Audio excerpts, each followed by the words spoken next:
தற்போது கிடைத்த அண்மை செய்தியை பார்க்க வருகிறோம். காஞ்சிபுரம் வரதராஜ பெருமாள் கோவிலில் வைகாசி பிரம்மோற்சவ 4ஆம் நாள் விழாவானது கோலாகலமாக நடைபெற்று வருகிறது. கூடுதல் விவரங்களை செய்தியாளர் பூபாலன் வழங்கிட கேட்கலாம். பூபாலன் வணக்கம். இது குறித்தான முழு விவரங்கள். கண்டிப்பாக சிந்துஜா, உலக புகழ்பெற்ற அத்திவரதர் கோவில் என அழைக்கப்படும் காஞ்சிபுரம் வரதராஜ பெருமாள் கோவிலில் வைகாச விசாக பிரம்மோற்சவமானது கடந்த ஞாயிற்றுக்கிழமை கொடியேற்றத்துடன் கோலாகலமாக துவங்கியது. இந்த பிரம்மோற்சவத்தில் காலையிலையும் மாலையிலையும் வரதராஜ பெருமாள் பல்வேறு வாகனங்களில் எழுந்தருளி பல முக்கிய வீதிகளின் வழியாக வலம் வந்து பக்தர்களுக்கு காட்சியளிப்பார். அந்த வகையில் பிரம்மோற்சவத்தின் 4ஆம் நாளான இன்று அதிகாலையிலேயே வரதராஜ பெருமாளுக்கு சிறப்பு அபிஷேக ஆராதனைகளானது நடைபெற்றது.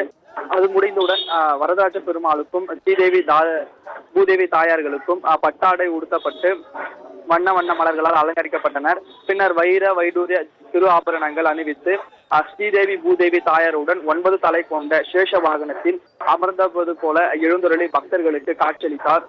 பின்னர் திருக்கோவிலில் இருந்து புறப்பட்ட வரதராஜ பெருமாள் சேஷ வாகனத்தில் பல்வேறு முக்கிய வீதிகளின் வழியாக பக்தர்களுக்கு காட்சியளித்து வந்தார். அப்போது வழிநெடுகிலும் ஏராளமான பக்தர்கள் சேஷ வாகனத்தில் எழுந்தருளிய வரதராஜ பெருமாளை கோவிந்தா என்ற ஒரு பக்தி கோஷத்துடன் மனமுருகி வழிபட்டு வருகின்றனர். சிந்துஜா, விவரங்களை வழங்கியமைக்கு நன்றி பூபாலன்.